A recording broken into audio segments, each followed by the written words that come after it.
Assalamualaikum warahmatullahi wabarakatuh.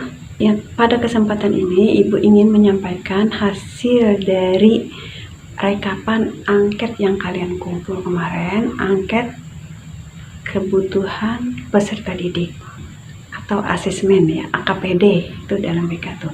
Nah, Ibu lihat memang ya rata-rata kita semua belum bersungguh-sungguh untuk beribadah kepada Tuhan Yang Maha Esa. Kadang sikap kita juga tidak sesuai dengan ucapan kita. Dan kadang juga kita belum bersyukur atas nikmat Tuhan Yang Maha Esa yang diberikannya kepada kita. Nah, maka dari itu, di awal materi Ibu ambil materi ini dulu, karena ini yang utama. Jadi materi kita hari ini adalah tentang keimanan dan ketakwaan kepada Tuhan Yang Maha Esa. Apa itu keimanan? Nah, iman artinya percaya. Kita percaya, kita yakin terhadap Allah Tuhan Yang Maha Esa. Nah, lalu ketakwaan. Apa itu ketakwaan? Maksudnya melaksanakan segala perintahnya dan menjauhi segala yang dilarangnya. Nah, artinya segala, banyak tuh. Nah, sudahkah kita melaksanakan segala perintahnya dan menjauhi segala larangannya? Nah, untuk kita bisa melaksanakan perintahnya atau menjauhi larangannya, kita harus tahu dulu apa saja yang diperintah, apa saja yang dilarang. Kalau kita tidak tahu, susah kita melaksanakannya dan kita tidak tahu untuk apakah ini harus dijauhi atau tidak. Nah, contoh dulu nih, melaksanakan rukun iman. Ada berapa tuh rukun iman tuh? 6 ya. Nah, yang pertama tuh kita percaya kepada Allah. Nah, siapa itu Allah? Nah, sifat-sifat Allah, nama-nama Allah. Nah, itu ada dalam Asmaul Husna tuh. Kalian biasa lantunkan tuh. Apa? Barangkali nih banyak yang hafal ya. Nah, ya Allah, ya Rahman, ya Rahim. Nah, dan seterusnya. Nah, kalian hafal itu. Nah, artinya Allah Maha Pengasih, Allah Maha Penyayang, dan lain seterusnya, Maha Suci Allah. Nah, terus yang kedua, kita percaya kepada malaikat-malaikatnya Allah. Nah, kalau kita sadar, kita melaksanakan, kita percaya, yakin bahwa ada malaikat Allah yang paling dekat nih sama kita nih. Yang mana nih?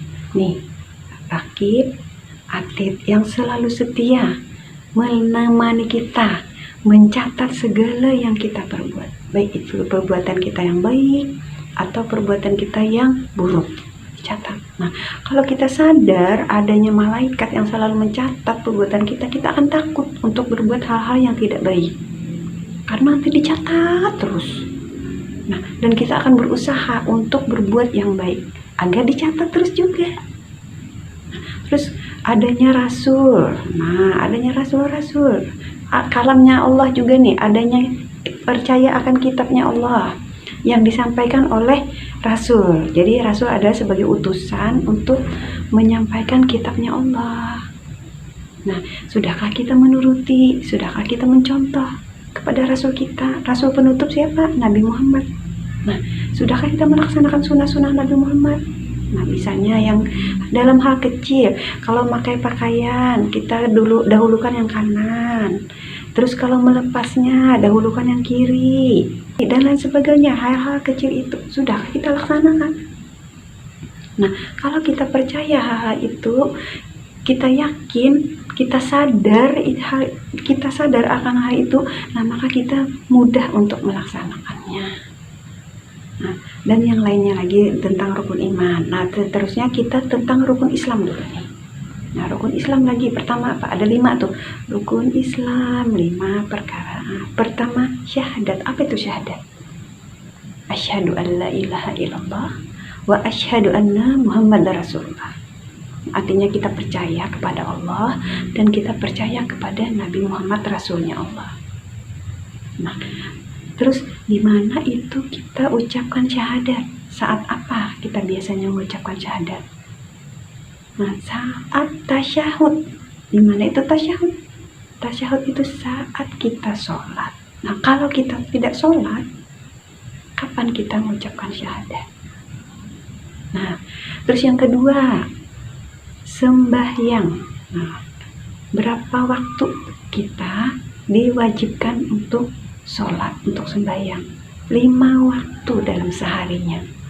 Nah, sudahkah kita melaksanakannya dalam sehari 5 waktu? Kadang subuhnya melandau. Nah, kadang buru-buru mau sekolah.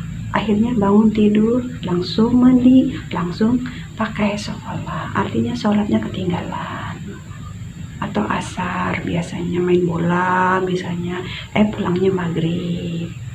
Nah, akhirnya kita tidak melaksanakan 5 waktu. Nah, coba nih kita analisa dulu nih. Kita lihat dulu nih, kenapa ya ada orang dewasa tidak sholat 5 waktu? Kenapa? Malas, sibuk, capek, ya. Nah, sebetulnya ada satu jawaban nih, kenapa orang dewasa tidak sholat 5 waktu. Nah, sebelum kita menjawab itu, kita analisa dulu, kita cermati dulu hukumnya Allah. Nah, Allah nyuruh kita sholat sejak usia berapa?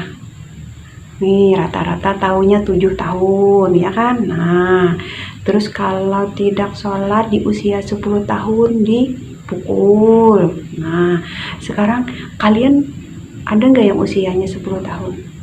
Nggak ada. Semua lebih ya rata-rata. Terus, adakah kalian dipukul sama orang tua kalian kalau tidak sholat? Nah, mungkin ada sebagiannya, ada yang dicubit, mungkin diomelin ya, dimarahin, ada ya. Nah, itu artinya orang tua masih peduli. Nah, sebetulnya Allah itu mengenalkan tentang sholat itu sejak bayi baru lahir. Kita baru lahir, tuh. Nah, bayi yang baru lahir, di telinga kanan diajankan, di telinga kiri diiqomatkan. Nah, artinya apa diajankan? Artinya ini loh ya, bayi nih. Kalau kamu dengar ini artinya tanda waktu masuk sholat. Kalau diiqomatkan nih artinya tanda orang sudah siap untuk sholat, berdiri sholat, imamnya sudah ada. Kan kalau iqamah itu kan mau sholat aja langsung. Nah, dari sejak usia baru lahir sudah dikenalkan tentang Allah, tentang sholat. Nah, terus lagi disuruh ajari anak-anakmu sholat di usia 5 tahun. Nah, berarti ini tugas orang tua nih.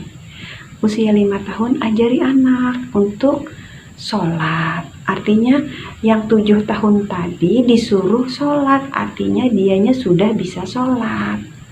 Tapi kalau tidak sholat tadi usia 10 dipukul. Nah, coba kita hitung rentang waktu yang dipukul tadi sama yang disuruh tadi. Kan tadi 10 sama 5 sama 7 ya, sama 7. Berarti 3 tahun. Nah, di situ Allah menyuruh, membiasakan suruh terus tuh. Tiap hari suruh, tiap waktu suruh. Artinya dibiasakan. Nah, itu tuh jawaban kenapa orang dewasa tidak sholat 5 waktu. Karena waktu kecilnya tidak terbiasa, tidak dibiasakan. Nah, kadang-kadang orang tua lalai, mungkin anaknya juga bandel, tidak nurut-nurut. Nah, jadi banyak hal yang membuat orang dewasa masih belum sholat 5 waktu.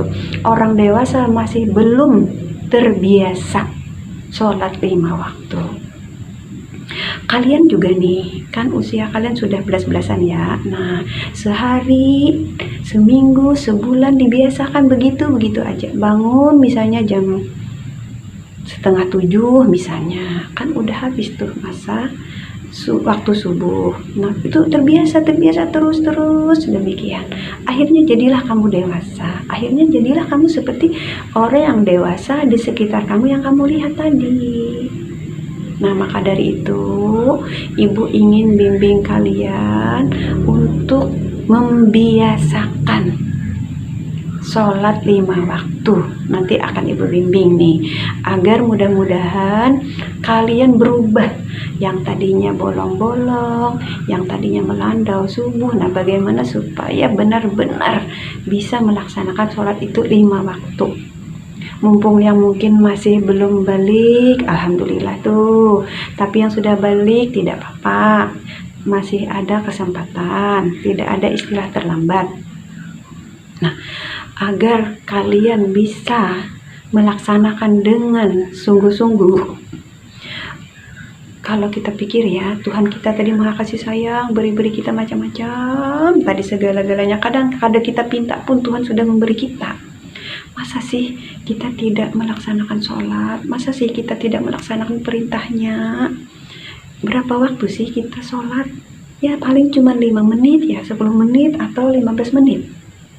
Nah, sesibuk apapun kita harus wajib menyediakan waktu untuk sholat, kewajiban kita kepada Tuhan kita. Dan itu pun kembalinya nanti ke kita juga. Segala kebaikan kita sholat, segala kebaikan ibadah kita kembalinya ke kita juga. Jadi Ibu ingin bimbing kalian nanti. Tapi untuk memotivasi kita semua, kalian dan kita semua, mari kita simak video yang sudah Ibu pilihkan khusus ya. Ibu gabung aja di sini. Mudah-mudahan dengan mendengarkan video ini kita tambah kuat, tambah sadar bahwa kita wajib dan harus melaksanakan sholat itu 5 waktu dalam seharinya.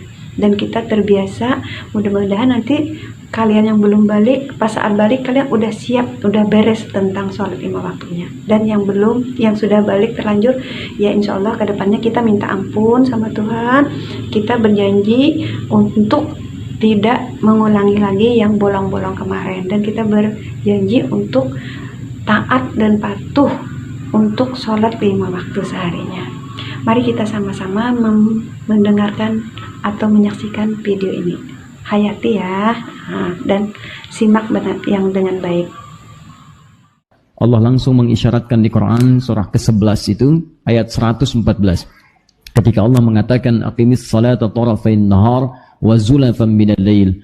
Kamu jangan tinggalkan salat. Tegas sekali kalimatnya. Kata Allah, tunaikan sholat dengan sempurna, sempurna, sempurna, semua waktunya. Di 2 tempat tergelincirnya matahari, yang dimaksudkan siang, sampai dengan malamnya. Jadi kalau kita urutkan dari subuh, zuhur, asar, maghrib, isya. Kenapa itu penting dikerjakan? Di antara manfaatnya kata Allah, innal hasanat yudhibna sayyiat. Sungguh semua itu akan menghasilkan kebaikan-kebaikan pahala yang menggugurkan dosa-dosa Anda. Menghapus kesalahan-kesalahan. Kemudian ditafsirkan oleh Nabi, dirangkum oleh Imam Muslim dalam kitab sahihnya. Ya, kata Nabi SAW, dia bersabda, salat satu ke salat yang lainnya, Jumat ke Jumat, Ramadan ke Ramadan, itu berpeluang menggugurkan dosa-dosa yang pernah dikerjakan, sepanjang bukan dosa besar, yang memerlukan tobat khusus. Dan apa hukum meninggalkan salat wajib? Baik, apakah dosa besar atau kecil? Dosa besar. Meninggalkan salat hukumnya dosa. Dan dosa besar, apalagi salat wajib. Orang yang meremehkan sholat saja disebut munafik oleh Quran, tempatnya neraka jahanam, apalagi yang sengaja meninggalkan sholat. Coba lihat orang munafik disebutkan di Quran surah keempat An-Nisa ayat 142, paling kanan sebelah atas. Lihat, sungguh orang munafik itu berusaha menipu Allah, tipu-tipu. Apa di antara menipu Allahnya?